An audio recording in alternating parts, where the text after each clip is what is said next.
Good afternoon, everyone. Good evening, everyone. Good morning, everyone. Welcome back to the 46th episode of Dhammapariyesanā. It's a great pleasure for me to welcome today's guest for our discussion, Professor Michael Griffin, who's an associate professor at UBC, the Department of Philosophy, and he's a professor in classic and philosophy. Let me paraphrase him a little bit. Dr. Michael Griffin is Associate Professor of Greek Philosophy at the University of British Columbia. He holds a doctorate from the University of Oxford, where his research focuses on Platonic and Aristotelian philosophy in the ancient Mediterranean world. Dr. Griffin is the author of 3 books on logic and ethics in the Greek Platonist tradition, Aristotle's Categories in the Early Roman Empire, published by the University of Oxford University Press in 2015, and Olympiodorus of Alexandria on Plato's Alcibiades, published by Bloomsbury in probably 2 editions, I guess, 2014 and 2016.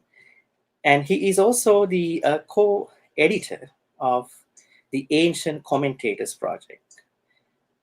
This project has been there for over 25 years, I guess, started in 1987, and they have been publishing over 100 volumes of translations of late ancient philosophical texts into English. It is based at King's College, London, and you are the co-editor. And Dr. Griffin has a personal website, Michael J. Probably I can type in here so that friends can again check in his website. And I think he has a academic website and a YouTube channel too. Let me paraphrase that too. Dr. Griffin posts regularly online about ancient Greek philosophy, including Socrates, Pythagoras, Plato, and the Neo-Platonists. And you can find his series of educational videos in progress on YouTube at YouTube/Delphic Philosophy. And today I had the privilege of watching one of the videos about Socrates. I think one of the highly recommended videos in there. And you can sign up for latest discussions and online readings at www.delphicphilosophy.com. Probably I can type in there. So, Dr. Griffin, welcome to our discussion today. How are you doing today? Thank you so much. I'm doing well. It's a real pleasure to be here. Thanks for inviting me. Thank you. Thank you for accepting. So, yeah, let's begin our discussion about this topic, philosophy as medicine, the Buddha and Socrates. So for those folks who may have not thought about this kind of an intersection, I would like to remind them that we are not trying to say that these two teachers or philosophers approach is identical, but we're going to look at these two teachers, I would say, Socrates and the Buddha, in their own ways, at the same time trying to see what kind of identical things we can see in their own ways of explaining, philosophizing, their approach in terms of liberation, secular ethics, logic, etc., etc. So that's our plan today, and we are not trying to say that both are equal, something like that, because we have an audience who have been faith-based and who are academics too. So just to let them know. Okay, so let me start kind of a short introduction about this particular topic. So Socrates is believed to have lived circa 470, between 470 and 399, I guess, before Christ. And the Buddha is believed to have lived either circa between 563 and 480, or 483 and 400. So one of the very peculiar things that we can see,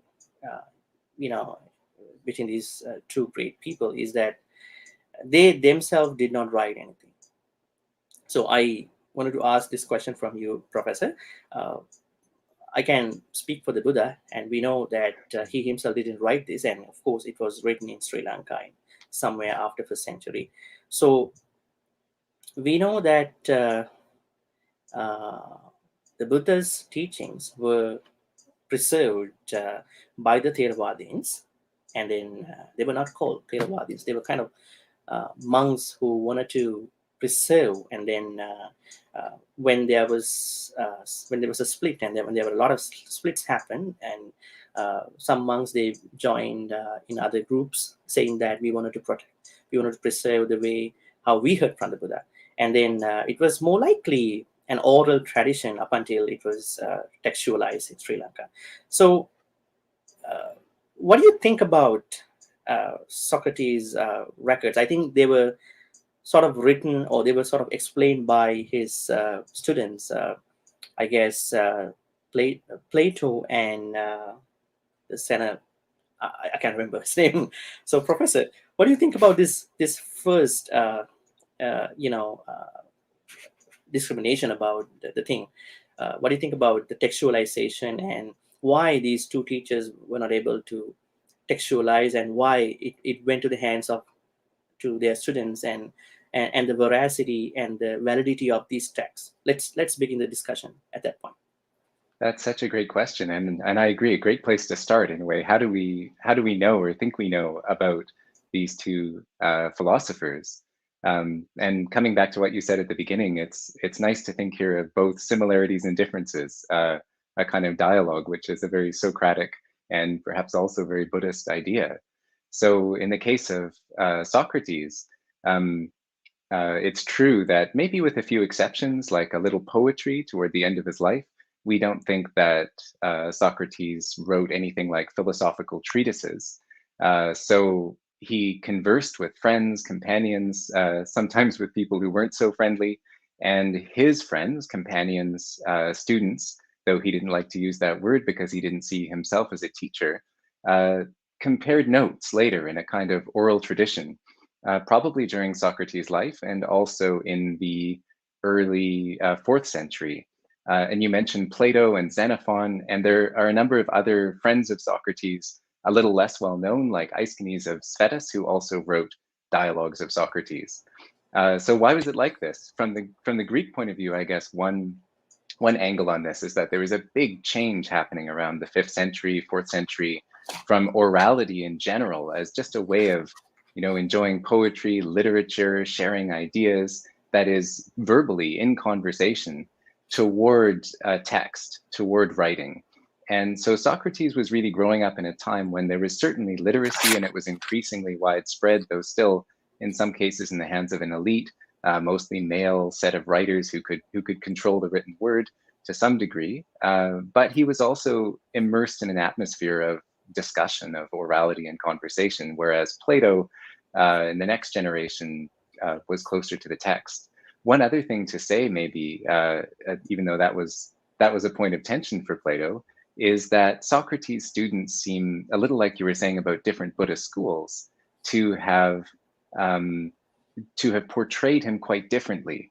And in his case, we know not only how his students portrayed him, but also how people who were more hostile to him portrayed him. So we have many different Socrateses in the 4th century, and they spread into different philosophical schools too over the next few hundred years, much as you described in the case of Buddhism, the Stoics and the Skeptics, for example. Only later, under the early Roman Empire, really, to reconverge into a kind of commentary tradition that tried to reunite all these different strands and explain as best they could what was really in common about Socrates, especially in Plato. And those are the people that I focus on most in my research, the Neoplatonists. But yeah, broadly an interesting transition from speaking to writing around Socrates that might help to explain a little bit of how he spoke. One other thing I'll say just quickly, Socrates in Plato is a little bit suspicious of the written word in the following way. This is from the dialogue called the Phaedrus. He thinks that maybe it's quite hard to do real philosophy in writing, because if you try to talk to a book, it won't answer you back. and philosophy is best done in exchange, hopefully like we're doing in conversation. So that's another dimension internal to Plato's philosophy as well. Great. Looking at the life of both Socrates and the Buddha, I mean, looking at their life beyond their teachings, we know that Socrates was sort of functioning in a different way than the Buddha, because he was more focusing on the younger folks. He was sharing his teachings. I would say his whatever his thoughts with younger generation. Probably this might have led him to be in jeopardy, at a certain time. So, have you ever seen any similarities between the life of the Socrates and the Buddha? Anything to learn that they have encountered similar enterprising things philosophically, probably as a person, because they were revolutionizing the existing thoughts at a time that there were so many other religious thoughts. Now prior to Socrates there were other philosophers, and prior to Buddha there were other like Jains and other Ajivas, and there were a lot of Shramanic traditions were there. So because you're writing an article to Ethics Without Self, Dharma Without Atman, Sophia Studies in Cross-Cultural Philosophy of Traditions and Cultures, published in 2018, your article is The Ethics of Self-Knowledge in Platonic and Buddhist Philosophy. So, and I was able to take a look, a sneak peek of this article, but I hope that you have already some understanding, some insights about this thing. So what do you think about this particular thing? You see, I made the mistake that Socrates didn't make, and I tried to write something down, and now I'm regretting it because I don't really know, as Socrates would say. No, it's a great question too. From the point of view of the Socratic tradition, again, I think there's a lot of conceptual similarities that I see, at least between how Socrates is portrayed and how the Buddha is portrayed, which I think we'll talk about later today, like the pervasive role of this sense of philosophy as a kind of medicine for the mind or soul, an interest in philosophy being grounded in one's own experience to some extent, rather than only in tradition, or even in a way only in reason, that experiencing what's wholesome is important to both. But in thinking of their life story, in a way, if you mean that they're both living in times of profound change socially around them, different waves of urbanization, real kind of social and economic transformation in their environment. But in some ways, they're also a study in contrast, perhaps. Socrates is the son of a stonemason in Athens. He's not necessarily someone who has an experience of wealthy or aristocratic lifestyle, where I guess the traditional biographical sources portray the Buddha as a kshatriya, a noble son, a prince who goes forth into the homeless life after he becomes disenchanted with material goods. But in spite of that contrast, I think both of them come in the life stories, at least as their pupils present them, to see that neither wealth or reputation, honor, social standing, a lot of the things that we might ordinarily weave the warp and strands of our life around are stable or permanent or really satisfactory grounds to set our values on, to hang our hat on, to live a life by. So it seems to me that in their life stories, they sort of drift away from what a lot of their contemporaries seem to value and aim for, like we would today, making a good salary, getting a promotion, being popular. I think we can all relate to that a little bit, or at least many of us can. But at least their students are at pains, it seems to me, to show that those weren't the guiding values in their life. I don't know. What do you think? Does that seem like a kind of common thread? Yeah, I mean, if I take a look at the Buddha's teachings and how he may have sort of explained, taught the audience, I don't know whether he particularly understood he had an audience. Now, if you take Jains, Jains had already espoused this philosophy of extreme non-violence. So Buddha had to endorse the same kind of things. Like now this time the monks, the Hyoden monks, they have to take vassa for 3 months. So this is not originally in Buddhism, and the people blame the Buddhist monks. These Buddhist monks, they are traveling, spreading Dhamma even during the Vassana and rainy time, because the Jains are already practicing the rainy retreat in their monasteries. They are not traveling, they are staying in one place. So Buddha had to listen to them. So he had a lot of like pressures coming from spiritual traditions, that you have to stay inside a certain certain parameter, and then to revolutionize whatever you think in the mainstream society. So I think because Buddha had a large audience when time went by, I think the difficulties that the both may have had could be a little different, because the people in Athens and people in India, how they perceive things, how they look at, could be a little different. I guess there may be things, there may be other things too. Yeah, something you brought up, I think, resonates for me, that there's, for Socrates as well, a kind of a tension or a space in between the social tradition represented by the poets, the traditional religious environment that Athenians and Greeks in his time were committed to, on the one hand, and a kind of a radical reaction to that conservative tradition represented by the sophists, who were arguing for, at least as, it's not clear that they were really an historical movement. They might be a kind of artifact of hostile sources like Plato, but at least as they're depicted, we're arguing for a kind of everybody for themselves.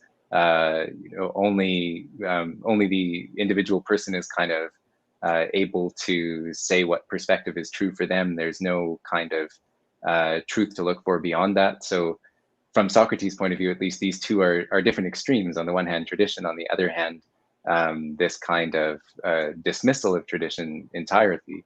And he's trying to tread, to borrow that kind of Buddhist term, a middle way between them, in trying to look for what's good or helpful to both community and individual, and what can really help us hopefully lead better lives for one another and ourselves. And as you pointed out earlier, his at least portrayal as trying to teach that or offer that kind of lifestyle to the young led to his being executed by the state in 399 on charges of impiety. So that's kind of the dismissing of tradition and corrupting the youth. But certainly there's a kind of a commitment to trying to find a new way that is also respectful of tradition and what's good in the culture around him, which is interesting to compare. Politically speaking, the Buddha was able to gain a lot of government, royal patronage from most of the kings, and he had no issue from the judiciary system and the government. So, but I think it was a little different with Socrates, I guess. Well, yeah, I guess that things were different in the end. Yeah. Definitely. But I guess I've been amazed, in my very limited reading of the suttas, of how respectful of philosophers, wanderers, ascetics, samanas, monks, and nuns, the kind of ambient space of kings, villagers, and lay supporters is at least portrayed as being. It seems like that time in that region, kind of the Ganges plain, was at least seemed to be a really lovely place to be a mendicant, wandering thinker. And not to encounter hostility. Yeah. Yeah. Okay. So let's sort of discuss about some of the very popular aspects of Socrates, because we don't have to go to medical metaphors right away, because we can sort of go through these aspects of Socrates that are very popular in the mainstream, both in academia and non-academic people, and then we can see whether there are some elements to be identical with the Buddhist side. So the first thing that I want to sort of combine these two, Socratic method and his way of I can say his way of prioritizing the definition. So I guess these two mainly fall into his way of answering, conducting a discussion, engaging in a discussion with his public audience. So could you sort of delineate these two in short, so that we can see whether we can find out something from Buddhist backgrounds?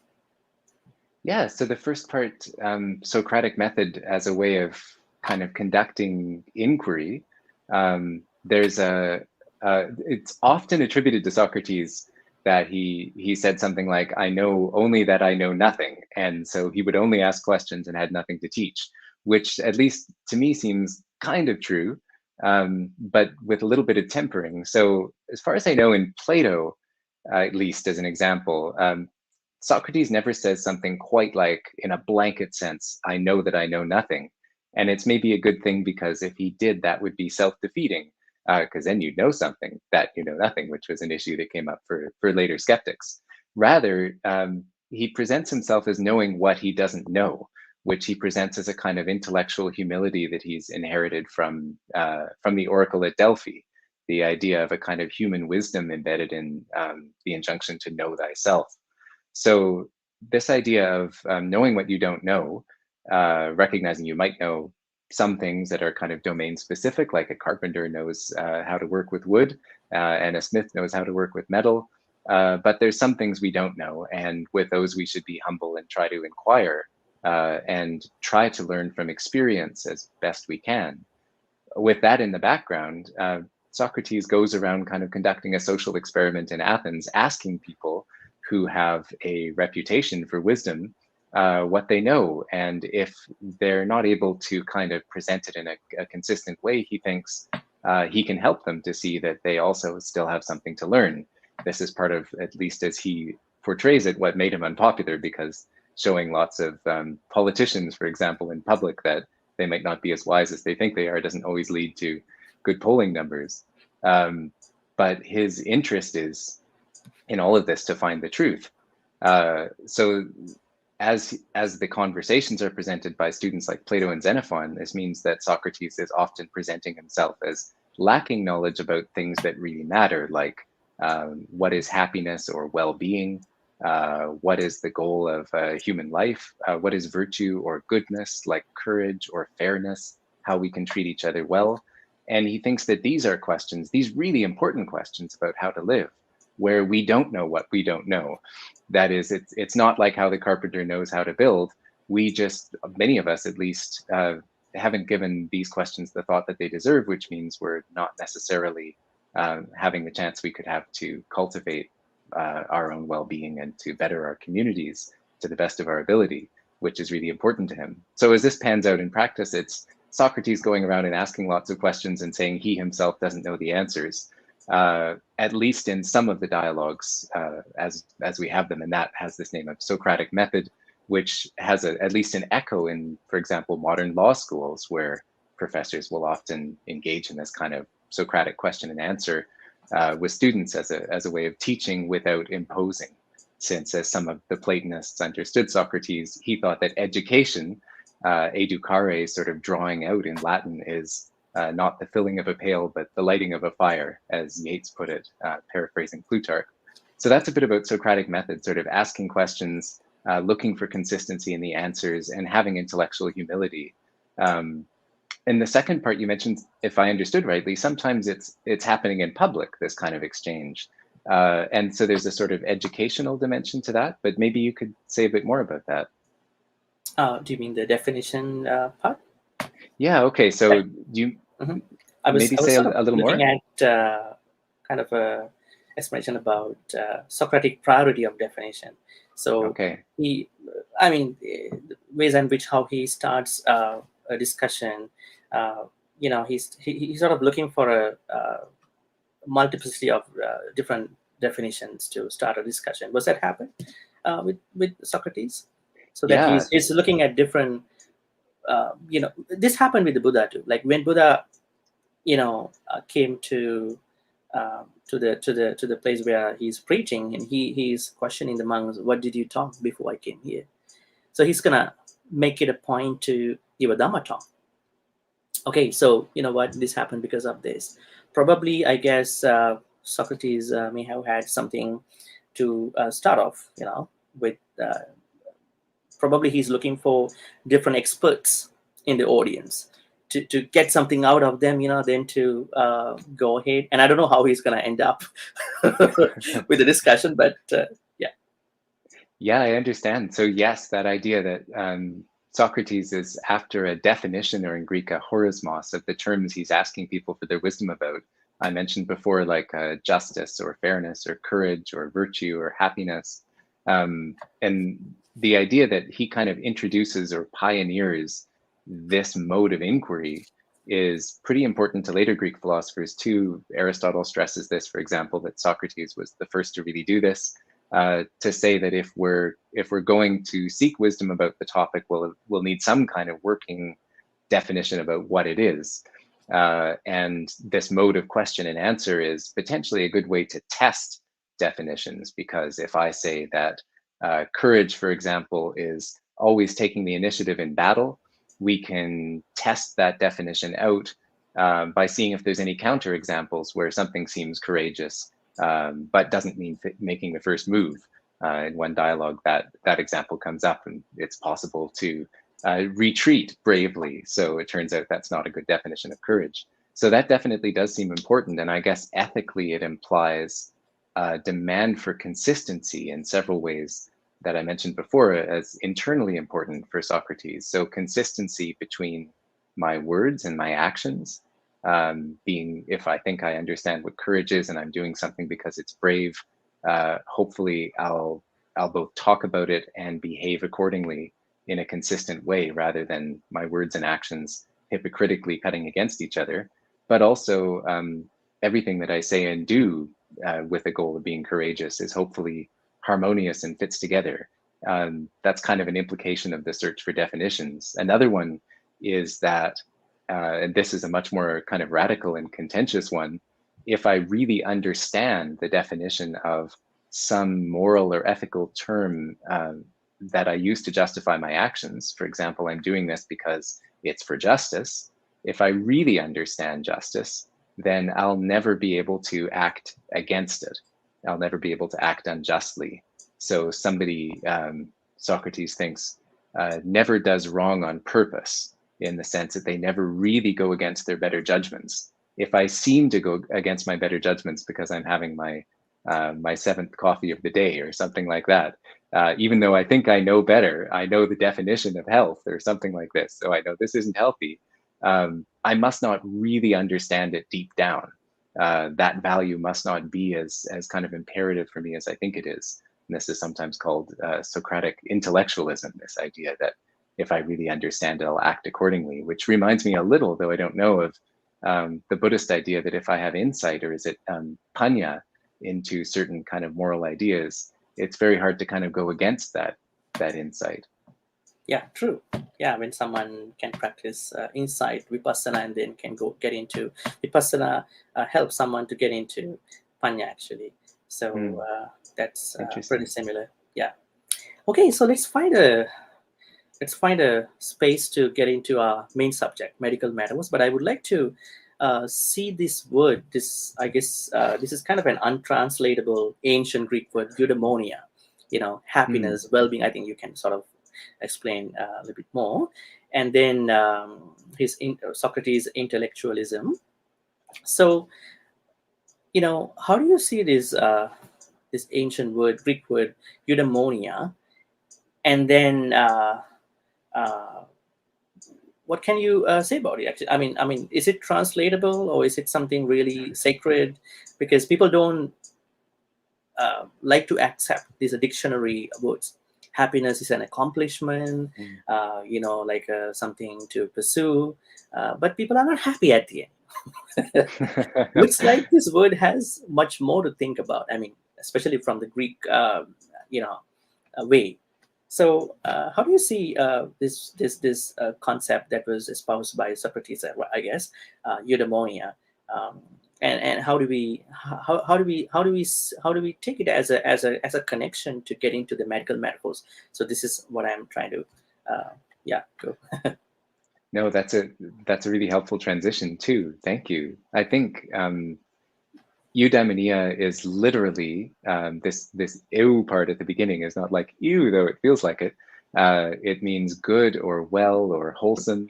And then daimonia from daimon, where the word demon comes from actually, but it has a positive sense in early Greek, or it can.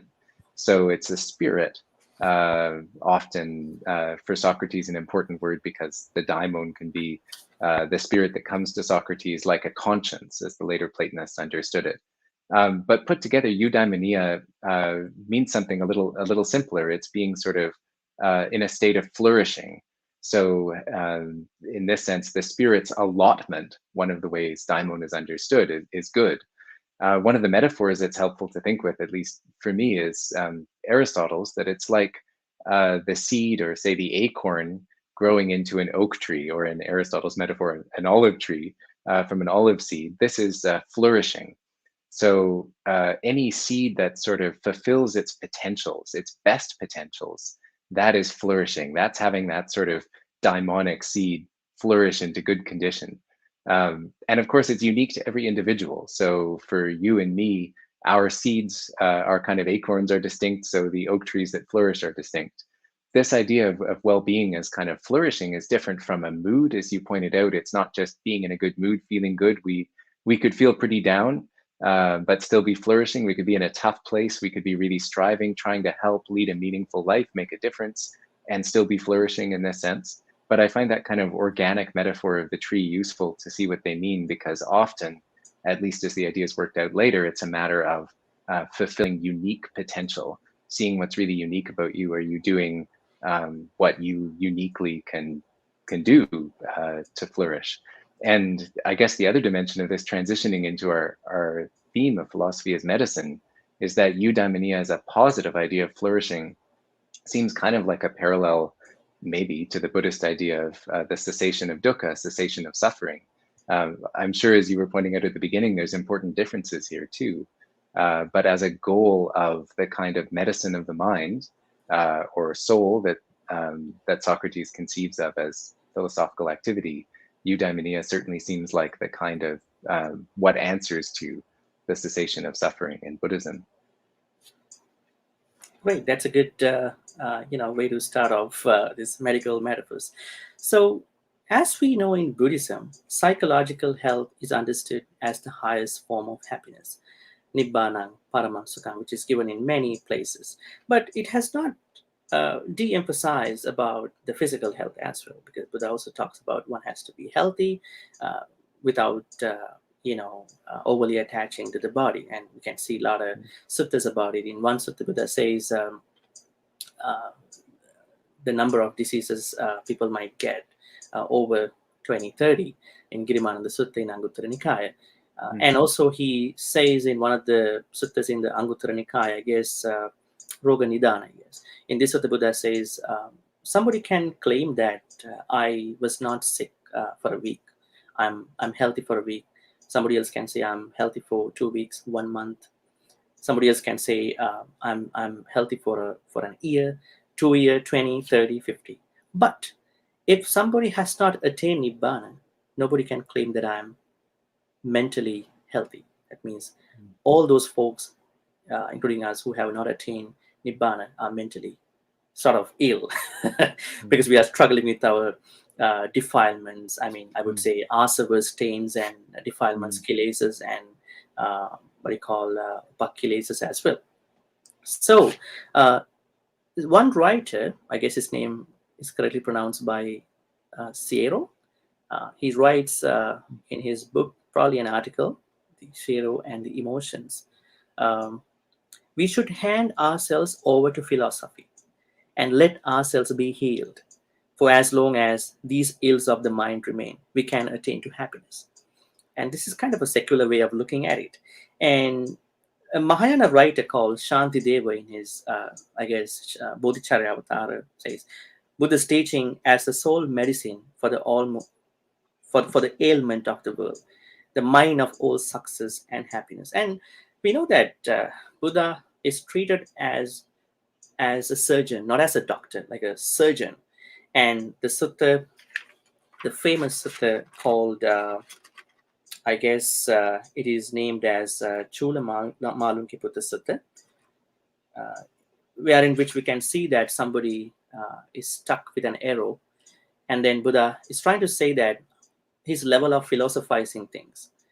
So if that person is to ask, who shot me, how much poison in it, and who was around, who witnessed this shooting, they are really irrelevant, irrational. So the only thing what somebody has to do is to take that out, and I'm going to be philosophizing my thoughts to the level, to the extent of that taking out part. So that means he only philosophizes to the extent of the healment or healing of the person. So he only looks like he only philosophizes his teachings to the extent of ending suffering. That is one thing.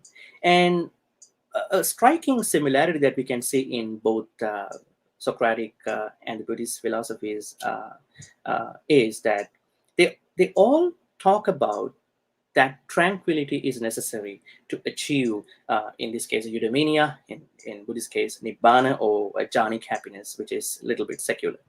So by tranquility, what it is meant is that, broadly speaking, it is a stable, long-term psychological state. I mean, even if we talk about jhana, people can expire from jhana, but if they can tap into higher jhanas, so there are 4 jhanas that are relevant to rupavachara jhanas, the material jhanas, and there are another 4 for the arupavachara, immaterial jhanas. But the Buddha brings his own version of jhanas called Sanya Vedata Nirodha.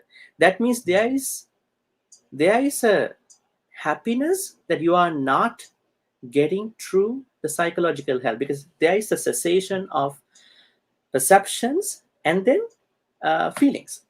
So ultimately, the sort of highest happiness, I mean, this is only executed, fulfilled by an arahant, because nobody, even some arahants can't practice the ninth jhana.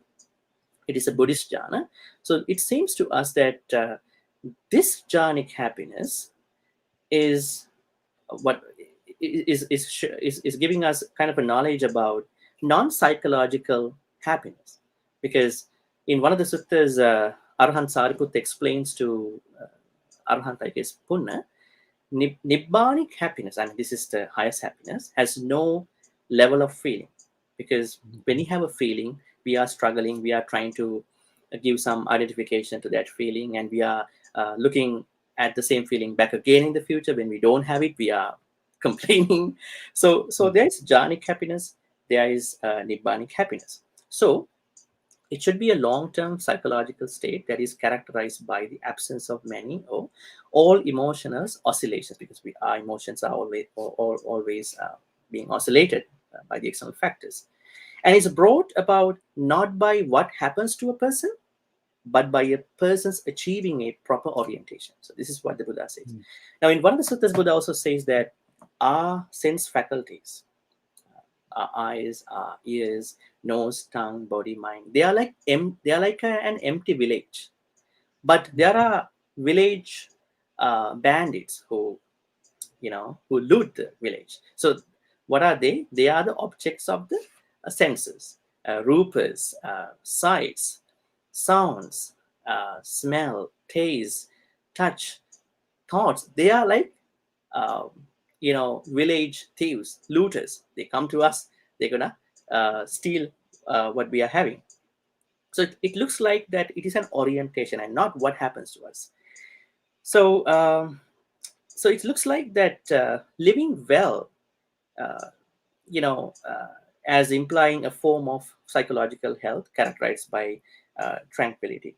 So there are some issues too with what we talk about as medical metaphors, but we wanted to see what Socrates has to say about it. So Michael, what do you think the Socrates thinks about tranquility?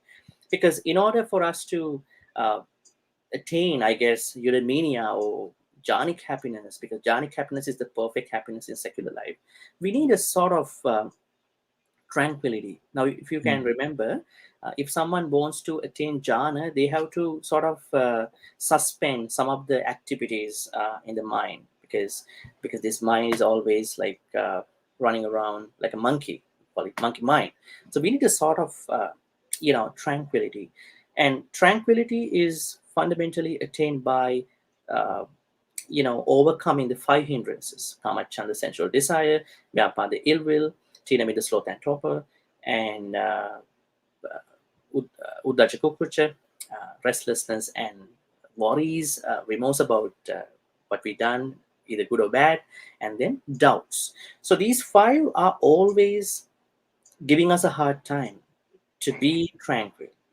So I don't know, I mean, what Socrates has to say about tranquility in the same context, or he has a different way of explaining his audience about tranquility. Thank you. Yeah, well, that's such a wealth of information, and thank you. I think those hindrances are definitely always giving me a hard time. So tranquility is a really interesting topic, it seems to me, in looking at the reception of Socrates as a figure. I know there's translation challenges here between words like samatha and tranquility in Buddhist traditions and how it would parse out in Greek. Probably the best candidate is ataraxia. Ataraxia is literally the privative a, and then the Greek word tarato, which means to get disturbed, shaken up, to be kind of, shaken, quivering. So ataraxia is non-disturbance. This as a goal and an interpretation of Eudaimonia becomes really important to some of the philosophers a little after Socrates, in the period that we usually call Hellenistic, especially the Epicureans, some of the early skeptics maybe, and the Stoics. Before that period, in Socrates' own time, there's some hints of interest in tranquility in this sense. Democritus is a good example, but it doesn't seem to play such an important part in their conception of eudaimonia. So they're thinking of that flourishing, that well-being as, and this is a beautiful way that you framed it, I think, as more about what we do, again, how we activate our potentials, less about how it feels. And there, an interesting turning point here from the perspective of our conversation might be that one of the early philosophers after Socrates, named Pyrrho, is supposed to have traveled with Alexander the Great in his campaign that reached into India, where they talked with some Indian philosophers and then brought some ideas back to Greece. And this is sort of course, difficult to pin down and really hard to be clear about from a scholarly perspective. But it seems pretty plausible that this interest in tranquility could have really been amplified in part through some of the ideas that Pyrrho brought back from the Indian schools that he talked to. And as you pointed out, and at least as I think I see in my limited understanding, this is such an important idea across many South Asian schools of thought that will later become important in Greek. But coming to the kind of content of it, so from the Greek point of view, for these later schools that think ataraxia is really important, that tranquility is important, it seems like a sort of withdrawal of our identification, our sort of saying I to impressions, in Greek phantasiae, that arrive from the senses or from the mind, imagination, and memory, yields a kind of tranquility. So that is, I might see all kinds of things that worry me, some things I feel I have to act on right away. I might have memories, oh, for me at least, why did I say that? That was such a silly thing to say. Or how am I going to deal with this challenging situation that I know is coming tomorrow at work, or something like that. All of these could disturb us, that tarate idea again. But from the point of view of these Greek schools, the reason they disturb us is because we're sort of identifying with them somehow. We're kind of planting our value on them, and we don't need to. We can see that we just let them be as they are. When we see something, we just see it. When we think about it, we just think about it, but without kind of adding a lot of proliferation and concern that isn't necessarily endemic to the ideas themselves. So this is a long and challenging practice to sort of withdraw identification in this way, but it becomes important to the Stoics and the Epicureans again, and in later Platonism, one problem that I think often comes up is, and maybe this comes up for Buddhism too, is that you might think if you're sort of withdrawing the sense of identifying with things that come up, impressions that come up, again, worries, memories, plans, things you see, it might seem like there's going to be quietism to such a degree that you won't do anything to try to correct injustice or, help your friends make the world better. Maybe you'll just withdraw. That's not the idea for these Greek schools, again, at least as I understand it. So it's important for them that you are going to keep trying. You're going to, in a nice metaphor, help out nature or the divine, however you see it, in co-piloting the course of the world to be better. It's just that you're not going to do it with the kind of the problematic extra proliferation of concepts and concerns that we add unnecessarily.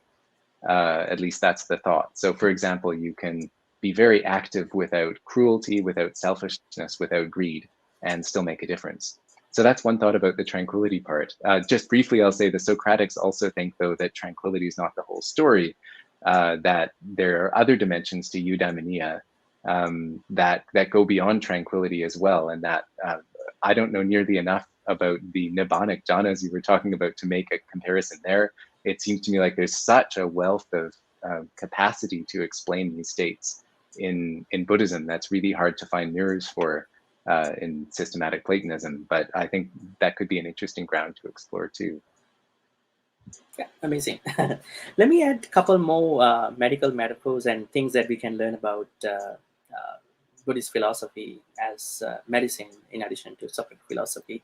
So we already talked about jhanic happiness that everyone can practice by overcoming, 5 hindrances, so that they can actually suspend different thoughts at different levels, so that they are going to attain a stage where they are purifying their mindfulness and then their equanimity, where they have the perfect jhana, the 4th jhana, and then they are tapping into the immaterial jhana. So that is jhana, that is because you are trying to purify your mind. So it is such a very good place to look at medicinal perspective.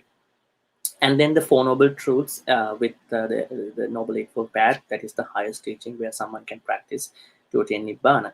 And Buddha also mentions that our mind is originally very pure, radiant. Pabassara midam bhikkhave chitta. But tanchako agantukehi upakkilesehi upakkilita. But because of the external objects that are pouring into the mind is having a hard time. So mind is radiant of even a criminal, even at the beginning of his life, her life. But then what happens because of this pouring of these negativities and then how they perceive all these things, because we call sanya to be emotion to be sanya. A lot of people have a hard time saying that, emotion and feeling, they are same. But in Buddhism, if you take a look at the contextual background, emotion is a part of sanya, because you have previous encounters with people and things, phenomena, and they are in the constructed aggregate called sankhara kanta. And then what happens time to time, there is something recurring as a sanya, there is emotion. And feeling is really the affective part, that is really, really now. And if it is not now, that is definitely an emotion. So anyways, our minds, they are radiant, they are pure at the beginning, but because of the environment, ways in which how we perceive things get hard, and our mind can be subject to a lot of problems. So with that in mind, we can see other things about the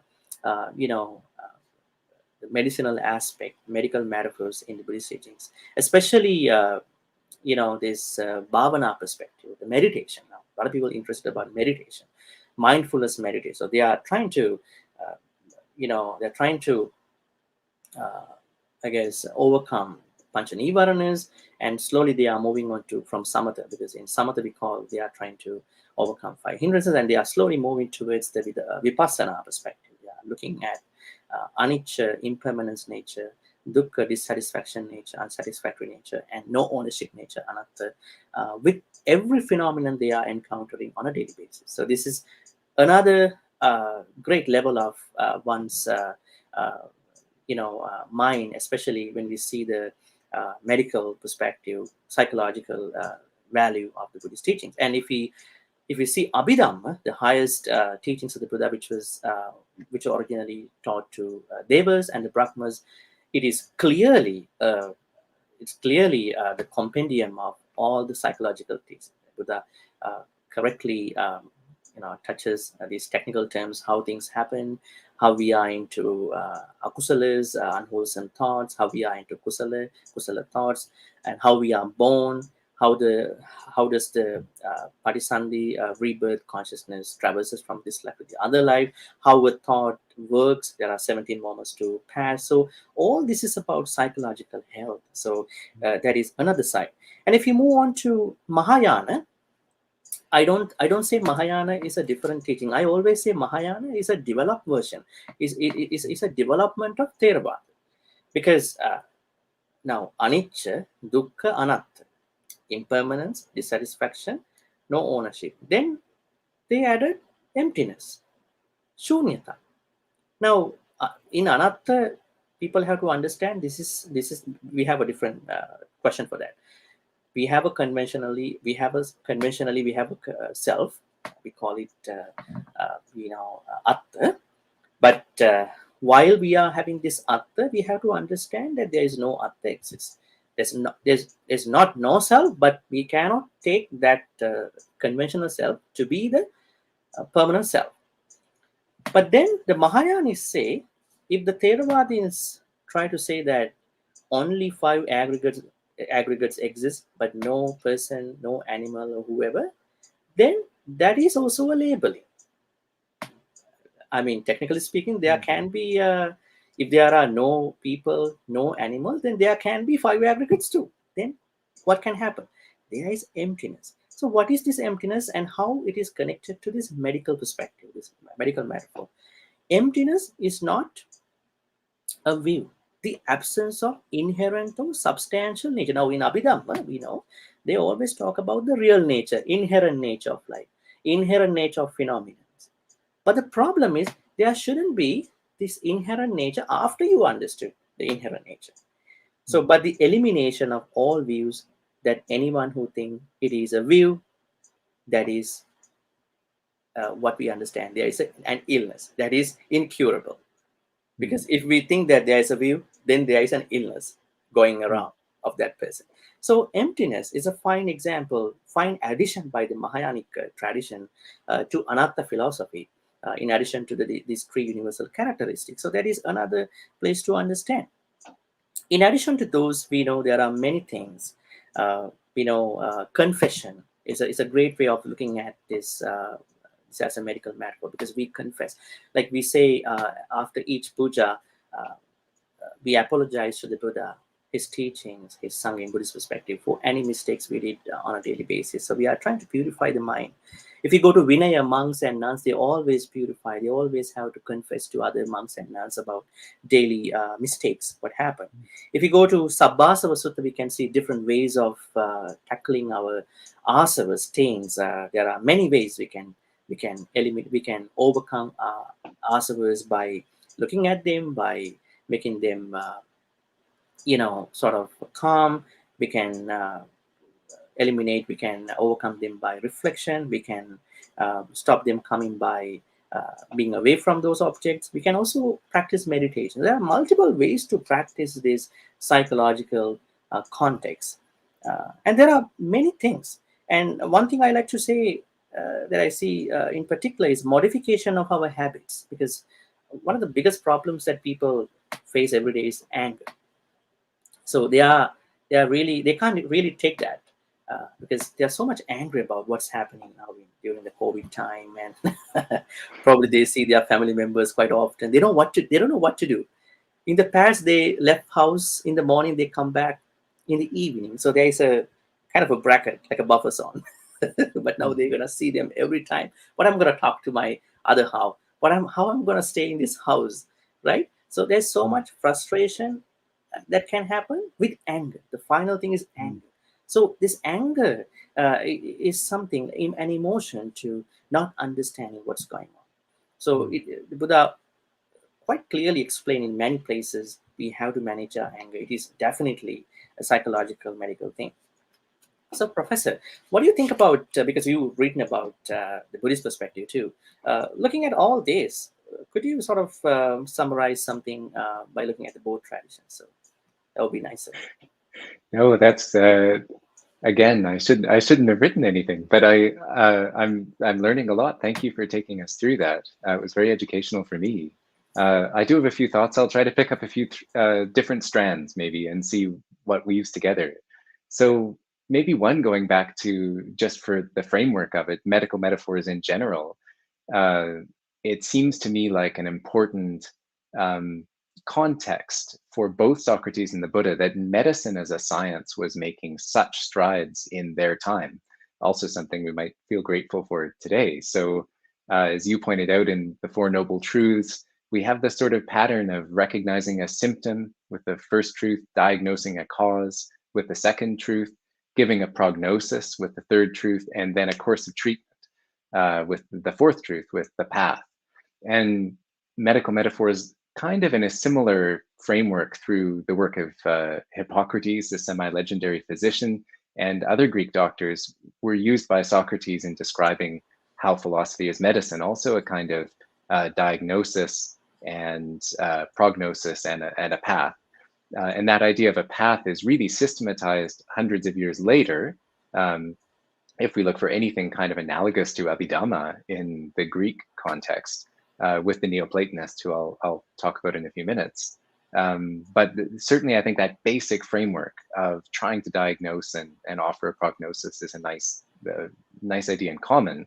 Then, as a second point you mentioned, there's the sense that the body is important too, even though we're talking in a way about a medicine that's psychological or for the mind. That's also true for Socrates, less emphasized in some of Plato's works, but in other students like Xenophon, it's stressed that Socrates thought it was really important to take care of our bodies. This is, for the Greek, a medical context, mostly a matter of diet and exercise, so preventative medicine, though they also have traditions of surgery and so on. So to take care of our bodies, Socrates thinks is something we often really devalue compared again to those things he thinks we value a lot. So this kind of takes us to the diagnosis part. We're spending a lot of time placing emphasis on the value of, again, our social status or possessions and wealth. Socrates doesn't want to say that's bad. That's okay. It's part of life. But he just thinks we're putting it so high that, look, our bodies are suffering. We're often doing things that are bad for our health. So he tells his friends and followers, he thinks, at least when he's asking them questions, taking care of our bodies is important. But then there's the psyche, and in a way that's even more important. And Socrates thinks this is because, look, we'll sometimes need to sacrifice our bodies, even for our bodily health, if we need surgery, but also to do the right thing, to save a friend, we might have to endure pain. And so in that sort of way, we shouldn't always put our bodies above our souls. And he wants to emphasize the value of the soul or psyche. It's a tricky Greek word, psyche, probably quite a bit like atta or atman in the Indic context. So that was just a bit about the kind of frame of the medical metaphors and how it plays out. And then I think you were kind of getting to the nitty gritty. So, well, what is the diagnosis and the cure in the Greek context, or the prognosis? Like you were saying in that beautiful passage about luminous mind in the Pali Canon, there's a sense that, if we're going to say we want to get back to health, we have some idea of what health was to start with. This idea that it's a kind of luminosity or clarity is such a beautiful metaphor in the Buddhist tradition. And it's shared at least by later Platonists looking at their notion of mind, or nous.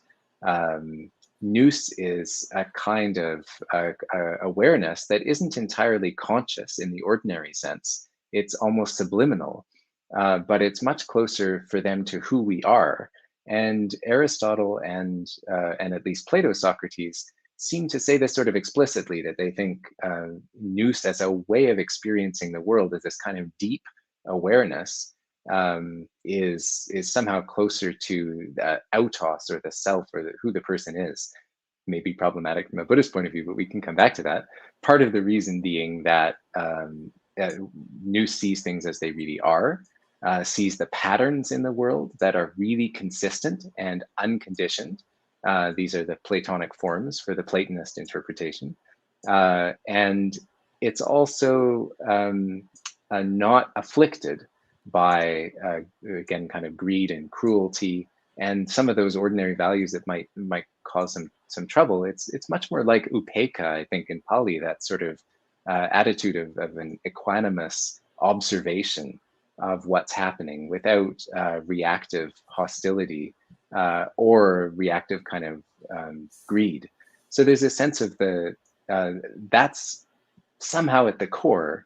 And if we could knock off, you raised habituation, very similar idea here. If we could knock off some of the habits, not just habits like I get up in the morning and I need my cup of coffee, but habits that go much deeper, that show up parts of the world to us as more significant and salient than others. Habits like bias that make us treat each other less well than we deserve. If we could really let go of some of those habits, it would be like knocking the barnacles off a sea god, in a memorable metaphor from Plato's Republic 10, until you just see the kind of luminous being beneath. So that's an interesting sort of point of comparison. Then we come to the next point you raised about emptiness. So this is really interesting to me anyway. You would think like there's a real difference here, because in the Greek tradition, in the Platonist context we're talking about, this sort of luminous, perhaps equanimous mind that's recognizing patterns, seeing the world as it is, and is free from reactivity, is presented as something permanent, lasting, and apprehending unconditioned truth. And that's subject to a lot of challenges and pressure from Buddhist philosophers, because it sounds a lot like Atman, I think, and some conceptions of consciousness in the ambient philosophical space around them that they're criticizing from the Upanishads, for example. But the later Platonists will also be at pains to emphasize, I think, that there is something more than nous, that sort of is not even being, but is kind of unnameable and is genuinely unconditioned, and maybe as a kind of cause of nous. Nous has a subject-object structure, duality to it, and that cause does not. It's sometimes called tohen, or individuality, or the one somehow. And it does a lot of work to reduce the reification of concrete being in Platonism, especially in later Platonists like Damascius. My colleague Sarah Rapp has written about this. That kind of work that emptiness does in the Mahayana tradition, I think. So there's at least a sensitivity to the idea that if we get too excited about an underlying psychological faculty of bare awareness, we might start to reify that as something concrete and say, that's me, and do this kind of self-making that starts to build up personality in a problematic way. So they're sensitive to that too, at least, and they use some of these other, they work with some of these other metaphysical principles in the later Platonist tradition to at least moderate that tendency. Again, looking for a middle way between a sort of like there's nothing at all that's stable and there's this stable thing. Last thing I was going to say quickly, you raised anger. Beautiful point at the end. This is something that's currently there's a lot of debate about, I think, in the Greek philosophical context, because I think righteous anger is a concept that we can see some value in, maybe being angry about injustice. On the one hand, some Greek philosophers think that that's right. Aristotle, for example, who in some ways is teeing off from Socratic ideas here, thinks that there is such a thing as a wholesome, valuable kind of anger to correct a wrong. And that's different from more problematic kinds of anger. Whereas the Stoics, for instance, remember that they're committed to tranquility as a goal, at least in part, ataraxia, think that anger is never beneficial. And you can do the right thing, you can fix a problem, you can get things right, make them right without getting angry, and that's the way we should do it. So there's this kind of tension between Aristotle and the Stoics on that point that maybe comes home to us now. Thinking about this, is there a beneficial, wholesome, again, righteous and just kind of anger that isn't cruel, that isn't hurtful, but motivates us to do wholesome and helpful things? Or with the Stoics, is that there's just no such thing? You should give that emotion a different name. So there's some, speaking of emotions, there's a sense in the Greek tradition that there are emotions that are good and wholesome and helpful. I think there's a misapprehension about this connected with the Stoics, especially, and maybe this comes up for Buddhism too, the sense that all emotions are bad. I think you pointed out with such sensitivity, taking us through the aggregates account, that that's not the case. You know, there's a, I think, a kind of, obviously, metta and karuna and mudita and upekkha itself could in a way be seen as positive I think emotional states. all responses can be emotions. Even an Mm. upekkha response can be an emotion to Mm. something. Karuna is Yeah. an emotion too at the beginning, and then you will maintain as a virtue, because we respond with emotions. Let's say I see someone who is suffering, then immediately what arises means an emotion based on my Yes. sanya. Those Yes. sanyas appear because of my sankharas formation. So in the same way, we can say that all emotions are unwholesome in Buddhism. So I mean, Buddhist perspective. So it depends on. We have to take a look at what is the construct. What are the contents of the particular emotion. Interesting. So yeah, those were just some strands I hope we could bring together through the medical metaphor. But what do you think? True. There's lots Okay. there. So we have a few more things to discuss. Otherwise, we might miss on that. So I think we kind of discuss about self, because both Socrates and the Buddha agree that we have this erroneous misunderstanding about the self, so that we are misled into error and unhappiness. So it happens when we identify our bodies, either from the Buddhist perspective or from the Socratic philosophy. So both recommend a radical reconceptualization of how we look at us, from our own perspective. So in Buddhism, Buddha says we have to see us in two ways: conventional self and the ultimate conventional truth and ultimate truth. Those who say there's no anatta, there's no atta, that could be leading to a certain other problem, because we can see that when the five aggregates are existing, then there is a person. But there is conventional truth. We have to accept that. But at the same time, that conventional truth is subject to the ultimate truth, where we see we can take five aggregate to be a self, in that level.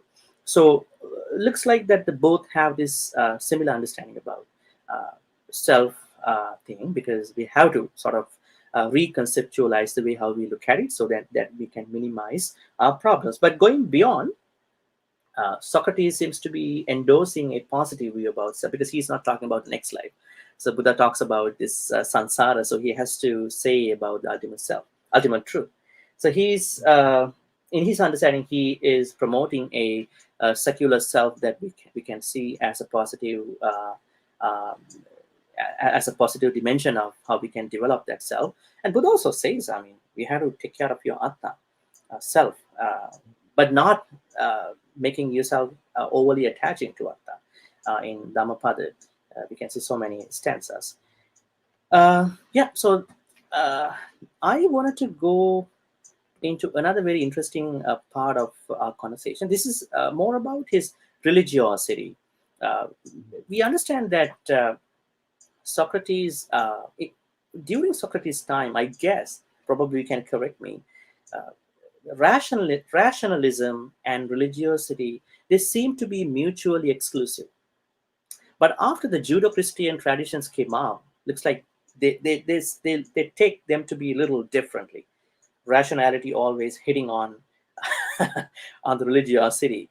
So I mean, scholars have different opinions. So is it why Socrates seems to not endorse the Greek pantheon? Because it seems to me that his response to the worship of many Greek gods seem to be something different. Because if people do it with the hope of getting something back towards him, that is not nice. So he wants to philosophize this thing. So he wants to bring what you call rationalism into this point, and then to probably this might encourage younger folks to think differently. Probably this might be the cause of his death. So what do you think about Socrates' perception on religion. And at the same time, I think he believes omniscient God, I guess. Uh, he, I don't know. I mean, probably you can make it more, you know, make it more correct in the way that you see. And do you also see whether Socrates was espousing kind of an atheism, going beyond this existing idea, because at that time there were many deities, many gods being worshipped by many people. So he's putting his ideas at a time when there was a vibrant, robust, viable system of respecting the deities. So what do you see? What can you share with us about his thoughts about religiosity and rationalism? How did the rationalism and religiosity play in his own thoughts? That's a great question too. Thank you. It's tough because first, as we were saying right at the beginning, there's so many different Socrateses. There's Plato's Socrates and Xenophon's Socrates. There's the later Stoic Socrates, and more. And there's a lot of different angles on that particular question that you would see, I think, depending on whose view you were starting out with. So there's a good book by Mark McFerrin called The Religion of Socrates that's focused on this point. And maybe we can share some of the literature after the fact on these questions like medical metaphors and religion with your audience. But I think McFerrin is right to emphasize that this picture of a kind of rationalist, in our kind of modern constructed sense, secular Socrates is at best an oversimplification.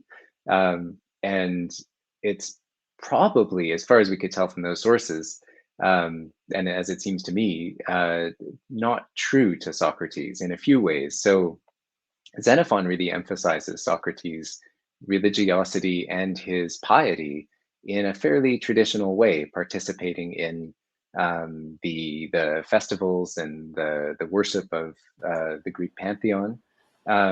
It certainly is true and seems important that he's critical of how the poets, some poets like Homer and Hesiod, portray the gods.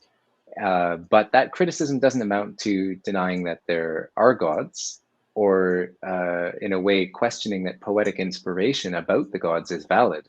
And in this context, you pointed out the kind of wiggle room we need to understand looking back through a Judeo-Christian lens. So there wasn't really anything like the Bible or a kind of creedal text in Socrates' society. Again, it was a very oral culture, and there was a lot of value given to individual inspiration. So a poet's inspiration or an artist's inspiration to portray a deity or to tell a story about them. Those could conflict, and it was totally licit to do as Socrates did and say, you know, I think Homer's just got it wrong. Athena would never do that. Apollo would never do that. But that doesn't mean you're denying that they exist. So that's one point. A second point is about Socrates' famous daimonion. Again, this is a good transition through the idea of inspiration. Socrates takes it that he himself is open to inspiration from a kind of divine voice that, at least in Plato, prompts him not to do things that are going to be problematic, and in other Socratic authors sometimes tells him and his friends what to do. He also is very deeply faithful toward the oracle at Delphi as an institution of Greek thought, which also represents this kind of inspiration that comes from the divine. So all that coupled with the last point is to say Socrates is very open to the idea of sort of inspiration as a way of knowing about divine agency in the world. And I think, again, it seems right to emphasize that. The last point you were raising, though, about to what degree he's interested in a kind of singular omniscient deity, say a kind of creator deity, very hard to answer for Socrates himself, or even for Plato, which is often where people go, because Plato's Timaeus is a story about the creation of the world, not out of nothing, but a kind of welding by a master craftsman of the matter of the world according to the unconditioned paradigms or patterns that craftsman can see. So again, it's an artistic metaphor drawing on inspiration, which is significant. It's not clear if that sort of notion could be reflected back to Socrates or not, but zooming forward quite a bit into later antiquity, again, the philosophers called the Neoplatonists by us today, who tried to kind of answer some of these questions in a coherent and less waffly way.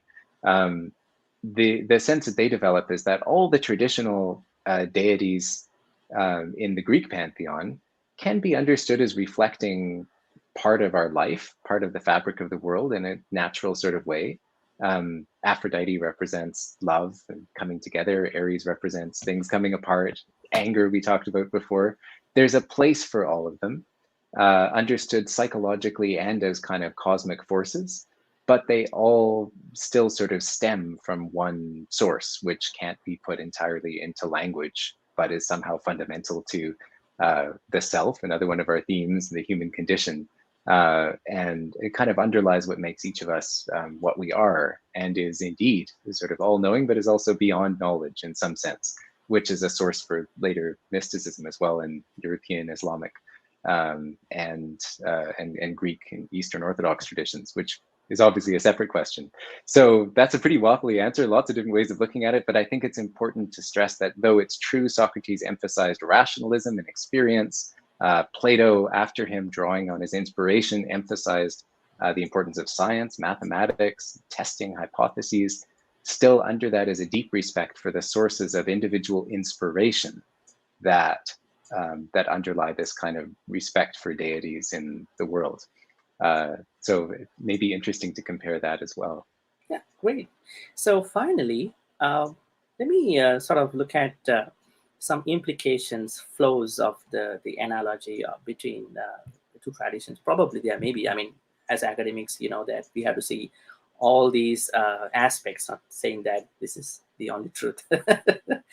Well, I mean, this might be the truth to some people, but as we can philosophizing these two in terms of medicine, at the same time, we may see some of the prima facie good reasons to see some of the thoughts to be a little bit, giving us some concerns. Now, if we see tranquility as one of the greatest, things out of the discussion, someone might think that withdrawing from this ordinary life that we all spending in order to achieve genuine tranquility. So this is kind of a thing that might happen in someone's mind because a lot of people, they are spending an ordinary life. Second is that many people are physically healthy throughout their life. I mean, I know there are people who are concerned about their chronic issues, but if we promote tranquility, this is more about psychological health. That might sort of give them an idea about virtue, because I think Socrates emphasized virtue in his own way. So how do we bring virtue part, and how do we sort of probably defend, probably see them to be flaws furthermore? How do we see the implication? Do we see any implications? Do we see any implications about putting the both philosophies as embodiments of medicine? That is one question. Part of that is, are there ways to address these questions?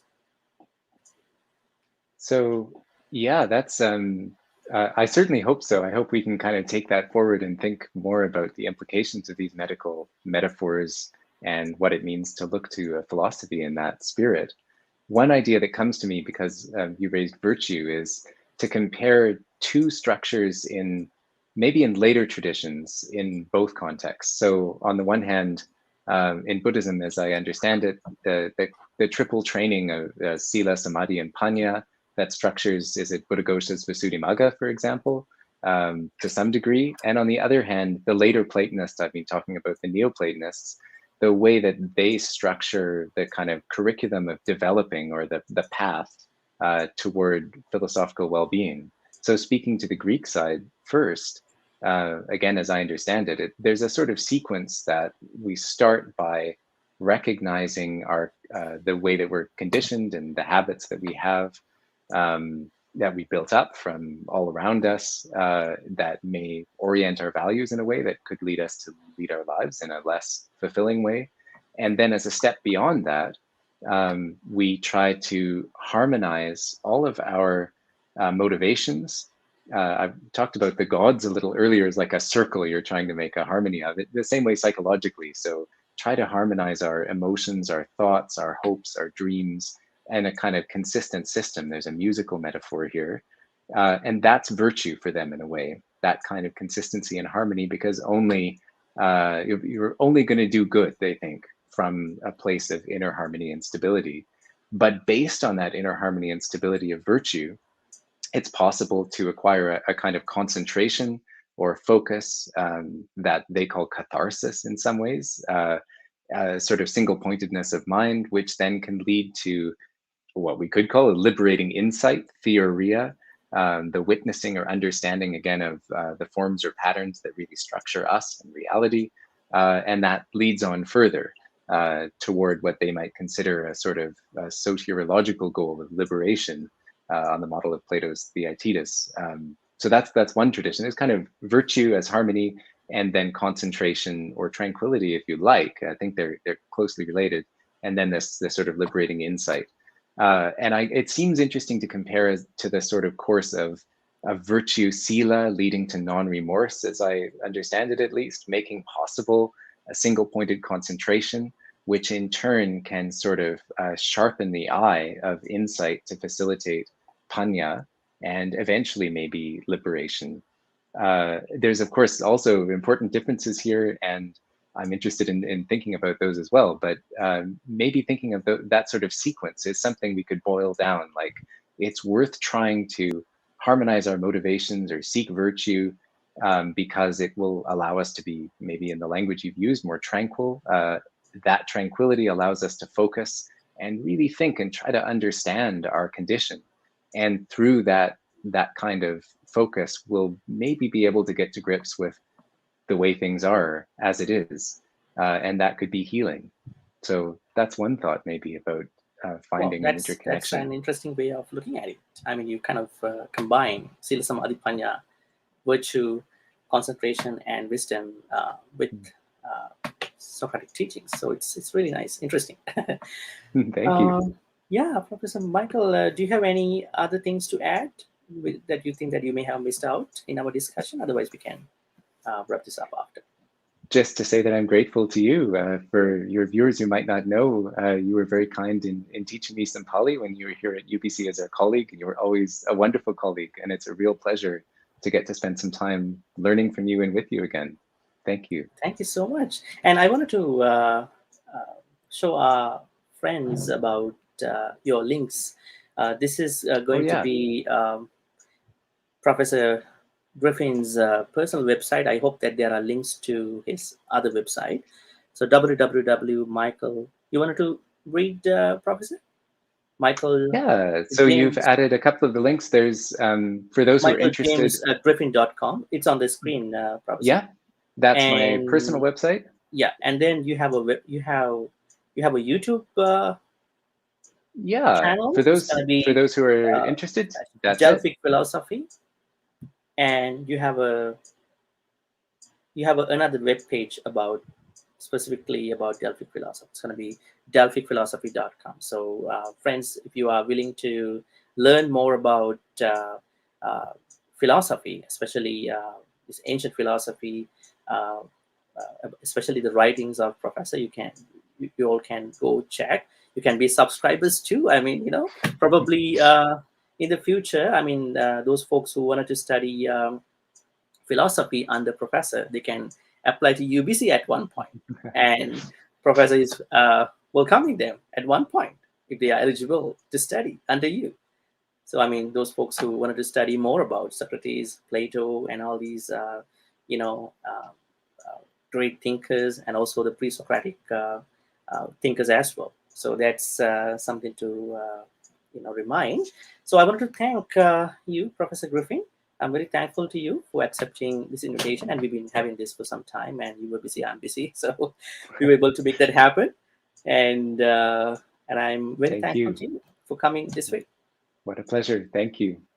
Dhamma folks, today I'm joined by Professor Michael Griffin. He's an associate professor in philosophy at the Department of Philosophy at UBC, University of British Columbia, Vancouver, Canada. And he is also one of the co-editors of the Ancient Commentators, the project on Ancient Commentators on Aristotle, published by, I guess, King's College, London. And he's working on many things. And one of the reasons why we picked up this particular topic was that he wrote about this topic lately. But he said to me that he was still working on it, adding more things. And I hope that this conversation might open up a lot of things for the future. And it was really great. Thank you so much. Thank you, Dhamma folks, for tuning with us. Stay tuned with us for another Dhammapariyesanā episode in the future. Thank you. Have a good night. Have a good afternoon. Have a good evening. Take care.